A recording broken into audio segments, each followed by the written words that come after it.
Hello, it's Monica from Crafting with Quilling Lady, and welcome to day number 6 of 12 days of Christmas in July 2026.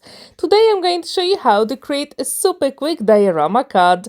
I've got a white panel measuring 8 by 8 inches. I'm going to score it at half an inch and 1 inch. Then I'm going to turn it 180 degrees and repeat the process. So I'm going to score it at half an inch and 1 inch. I'm going to do exactly the same on the other panel, which measures 8 by 8 inches. So let's score it at half an inch, 1 inch, and then the other side exactly the same. And that will be the mechanism for today's diorama card.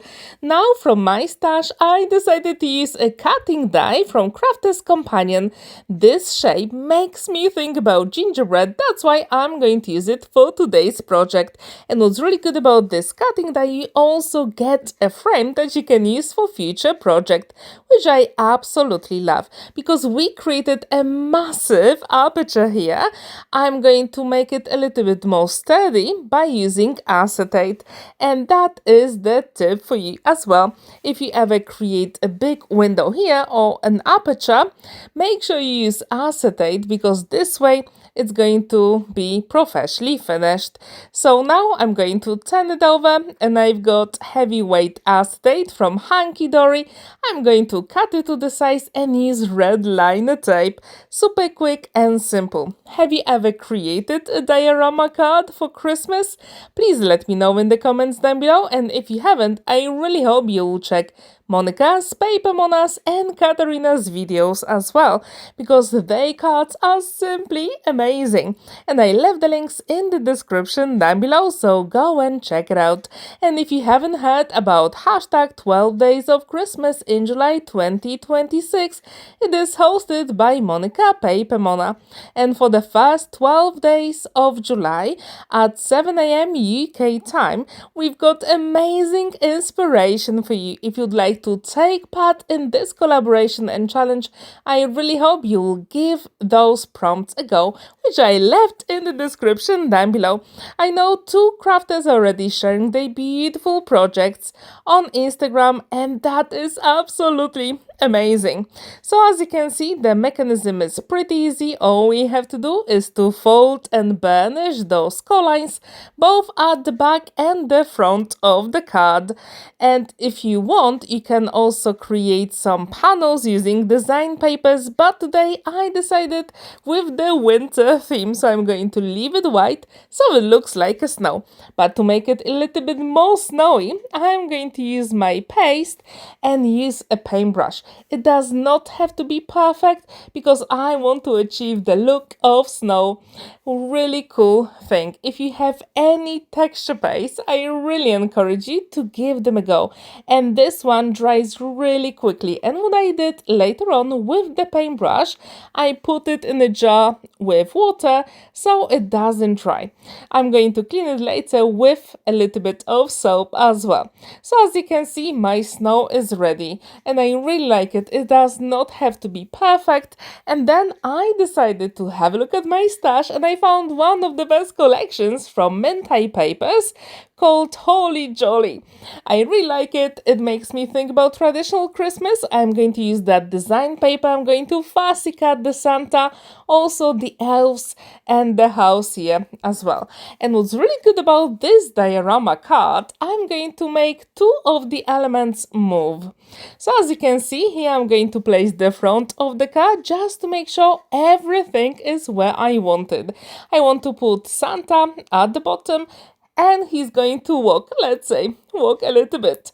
So first I'm going to add here that beautiful house with the elves, and then I'm going to use a tiny bit of acetate and also some elements I got, and these are die cuts here, and I think they are really gorgeous. So with this collection from Mentai Papers, you also get the design papers, die cuts and some stickers I'm going to use later on to make my card really pretty. So here, as you can see, I had a tiny bit of acetate. I'm going to put a tiny bit of red liner tape at the back. I'm going to burnish it really well with my scoring tool, peel off the backing, and I'm going to attach it to Santa. And when he is ready, I'm going to place the acetate on the left hand side on the last flap. I know it might not make sense at the moment, but when you create it, it really makes sense. So when this is ready, I'm going to place the Santa here, and it looks like he is floating a little bit. And that's exactly what I wanted to achieve here. Again, I'm going to put a little bit of red liner tape at the top and burnish it really well. I'm going to repeat the process with the bells here, and they're going to move from the other side as well. Have you ever created a diorama card for Christmas? If you haven't, I really hope you'll feel inspired by our creations today. And don't forget that tomorrow at 7 a.m. we're going to have a different beautiful inspiration for you. If you'd like to take part in our collaboration and challenge, use that hashtag 12 days of Christmas in July 2026 and put your beautiful makes on social media. All the prompts are in the description down below.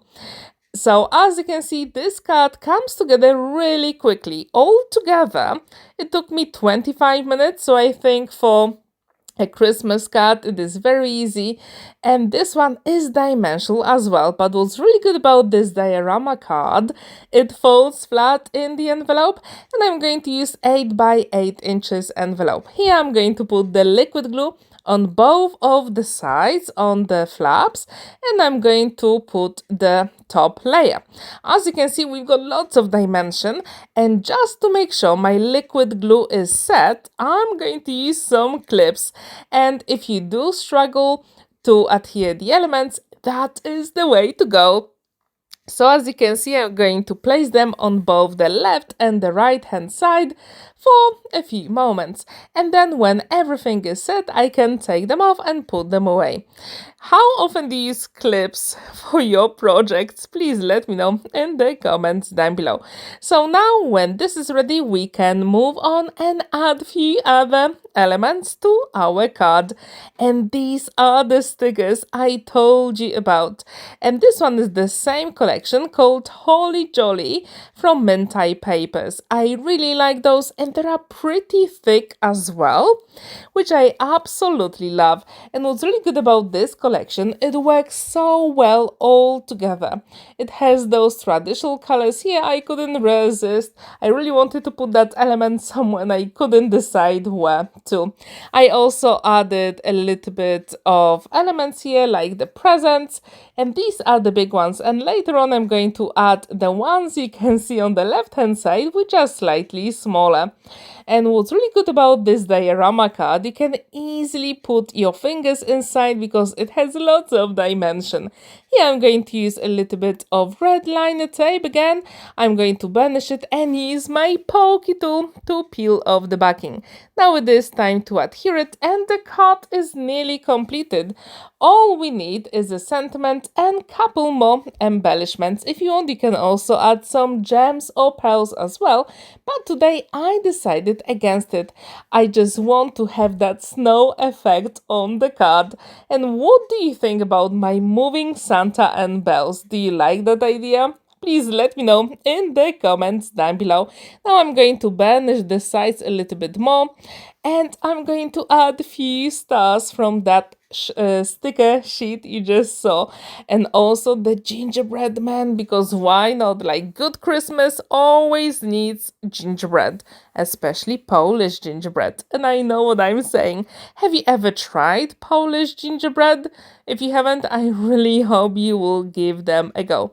So here I'm adding the stars. Obviously I decided to add a couple more, and then there will be time to add the sentiment. And this one comes from Mentai Papers as well. It is heavyweight and I really like it. To add a little bit of color, I've got the watercolor card and I've got two Distress Oxide inks, and I'm going to use those two to create that green color that you can see on the images. It is not exactly the same, but it is pretty close, and I really like the idea to mix and match all the elements together. So when this is ready, I'm going to add here the sentiment, and then I'm going to use my guillotine to make sure it is nice and straight, and I'm going to adhere it on the card. Have you ever created a card with Christmas colors? If you have, what did you use? Do you have your favorite design paper? I'm really curious. So I'm going to place the sentiment here. I'm going to use red liner tape again because I'm going to stick it on the acetate and the card will be completed. So as I told you, super quick, simple, and very effective in the end. I'm going to use my pokey tool to peel off the backing and then place it on the card. If you want, you can also add a little bit of paste at the front of the card so all the elements will match. But to be honest, I think this is enough. Do you agree with me? Please let me know in the comments down below. The card is completed. There is plenty of space to write your message on the back, and I absolutely love how the elements move. Do you like it as well? And it folds flat in the envelope. How cool is that? Thank you so much for watching and spending that time with me. Don't forget to like this video, give it a thumbs up and subscribe to my channel if you haven't already, and I really hope to see you tomorrow for more Christmas inspiration. Have a wonderful day and happy crafting! Bye for now!